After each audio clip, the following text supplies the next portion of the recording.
Hello everyone and welcome to my channel Easy English.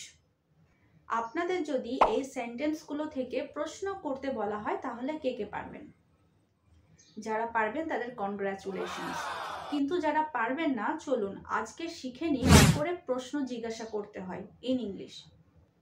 তবে start করার আগে বলে রাখছি এই সেশনটা হবে 3টি পার্টে। কোশ্চেন সাধারণত দু রকম হয়, ইয়েস নো কোশ্চেন এবং WH question. Yes no question কোনগুলো? যে প্রশ্নগুলোর উত্তর ইয়েস অথবা নো হয়। ফর এক্সাম্পল, আমি কাউকে জিজ্ঞাসা করলাম are you going to school, are you going to school, তখন সে হ্যাঁ অথবা নাতে উত্তর দিতে পারে। সে বলতেই পারে ইয়েস অথবা নো। WH কোশ্চেন কোনগুলো? যে কোশ্চেনগুলো শুরু হয় WH ওয়ার্ড দিয়ে, যেমন হু, হুম, হোয়াট, হোয়েন, এইগুলো।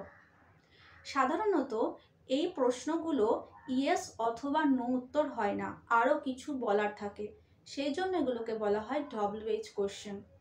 চলুন আজকে প্রথম পার্টে ইয়েস নো কোশ্চেন নিয়ে আলোচনা করি এবং শিখে নিই কী করে প্রশ্ন করতে হয়। ধরুন আমি কাউকে জিজ্ঞাসা করতে চাইছি কারো সম্বন্ধে, সে কি শিক্ষক, সে কি শিক্ষক, তাহলে এটাকে আমরা ইংরেজিতে কি করে প্রশ্ন করব? প্রথমে কি করতে হবে, আমাদের মনে মনে একটা স্টেটমেন্ট গঠন করতে হবে। চলুন স্টেটমেন্টের সাহায্যে সহজে শিখে নিই। ধরুন একটা এখানে বাক্য আছে, he is a teacher, he is a teacher. এরকম সেন্টেন্সের ক্ষেত্রে আমাদের যে অক্সিলারি ভার্ব সেটা আগে আসবে। অক্সিলারি ভার্ব আছে ইজ, তাহলে এখানে ইজটা আগে আসবে। তারপর আসবে সাবজেক্ট, এখানে যেহেতু কোনো মেন ভার্ব নেই, সাবজেক্ট হি হলো ইজ হি। লাস্টের যে পাওয়ারটা সেটা হলো অবজেক্ট বা এক্সটেনশন, এটা আসবে শেষ অংশে। তাহলে is he a teacher, is he a teacher. তাহলে প্রথমে আমরা শিখলাম রুল নাম্বার 1, অক্সিলারি ভার্ব আগে আসবে, তারপর আসবে সাবজেক্ট এবং তারপর বাক্যের অন্যান্য অংশ। অক্সিলারি ভার্ব ইজ, সাবজেক্ট হি, বাদবাকি অংশ আ teacher, is he a teacher. চলুন দ্বিতীয় বাক্যটি দেখে নিই। ধরুন কেউ অসুস্থ, আমি তাকে জিজ্ঞাসা করতে চাইছি তুমি কি অসুস্থ, তুমি কি অসুস্থ। এটাকে যদি আমরা মনে মনে স্টেটমেন্ট হিসাবে গঠন করি তাহলে বাক্যটা হবে এরকম, ইউ আর ইল, ইউ আর ইল। তাহলে এখানে অক্সিলারি ভার্ব আর, আরটা আসবে প্রথমে, আর তারপর সাবজেক্ট ইউ, আর ইউ, বাদবাকি অংশ ইল। Are you ill, are you ইল, তুমি কি অসুস্থ, আর ইউ ইল। ধরুন কোনো একটা অনুষ্ঠান হয়েছে বা কোথাও কোনো ঘটনা ঘটেছে, সেখানে একজন উপস্থিত ছিল না। আপনি হয়তো জানতে চাইলেন কারো কাছে সে কি অনুপস্থিত ছিল, সে কি অনুপস্থিত ছিল। এটাকে ইংরেজিতে কি করে জিজ্ঞাসা করবেন? এটাকে স্টেটমেন্ট হলে এরকম হবে, হি was absent, he was absent. তাহলে এখানে অক্সিলারি ভার্ব বা হেল্পিং ভার্ব ওয়াজ, ওয়াজটা গেল প্রথমে, ওয়াজ তারপর সাবজেক্ট হি, ওয়াজ হি, বাদবাকি অংশ অ্যাবসেন্ট, ওয়াজ হি অ্যাবসেন্ট, ওয়াজ হি অ্যাবসেন্ট। কাউকে আমি জিজ্ঞাসা করছি তুমি কি দিল্লি থাকো, তুমি কি দিল্লি থাকো, এটাকে ইংরেজিতে কি করে বলবো? তাহলে একটা স্টেটমেন্ট আগে থেকে মনে মনে আমরা গঠন করে নেব, you live in Delhi, you live in Delhi. এখানে দেখুন কোনো হেল্পিং ভার্ব নেই, এখানে মেন ভার্ব হলো লিভ, লিভ। যেখানে কোনো হেল্পিং ভার্ব থাকবে না, শুধুমাত্র মেন ভার্ব থাকবে, সেখানে ডু ভার্ব দিয়ে আমাদের প্রশ্ন করতে হবে। লিভের সঙ্গে কোনো এস কিংবা ইএস যোগ নেই। আবার লিভ এটা মেইন ভার্ব প্রেজেন্ট টেন্সে আছে, তাহলে এটা প্রশ্ন করার সময় আমাদের ডু ভার্ব হবে প্রথমে ডু, ডু তারপর subject you, do you, main verb live, do you live, বাদবাকি অংশ they live in Delhi, do you live in Delhi, do you live in Delhi. একটা মনে মনে স্টেটমেন্ট গঠন করে নিলাম, he plays cricket, he plays cricket.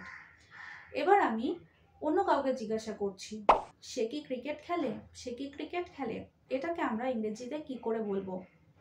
দেখুন হি প্লেস ক্রিকেট, এখানে কোনো হেল্পিং ভার্ব নেই, মেইন ভার্ব আছে প্লেজ। হি যেহেতু থার্ড পারসন সিঙ্গুলার নাম্বার, সেই কারণে প্লের সাথে এস যোগ হয়েছে, হি প্লেজ ক্রিকেট। এক্ষেত্রে যে ভার্বটা আসবে সেটা হলো does. Does subject he, does he, main verb play, does he play, বাদবাকি অংশ cricket. Does he play cricket, does he play cricket, সে কি ক্রিকেট খেলে, ডাজ হি প্লে ক্রিকেট।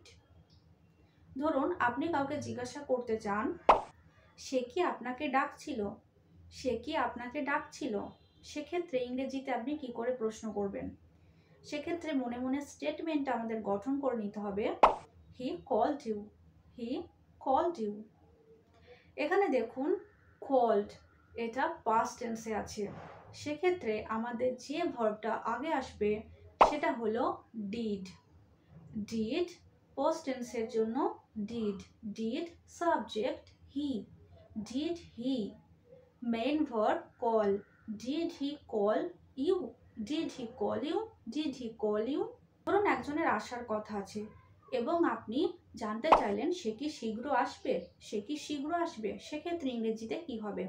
তাহলে স্টেটমেন্টটা আমাদের মনে মনে ঠিক করে নিতে হবে, he will come soon, he will come সুন। এক্ষেত্রে দেখুন মোডাল ভার্ব আছে উইল, বা এটাকে অক্সিলারি মোডাল বলি আমরা, উইল, উইল। এই মোডাল ভার্বটা আগে আনতে হবে উইল, তারপর আছে subject will he, will he, এরপর বসবে main verb will he come, will he come, বাদ বাকি অংশ will he come soon, will he কাম সুন। আপনি কাউকে জিজ্ঞাসা করতে চান সে কি হাঁটতে পারে, সে কি হাঁটতে পারে, সেক্ষেত্রে ইংরেজিতে প্রশ্নটা কি হবে? স্টেটমেন্টটা হবে এরকম, he can walk, he can walk.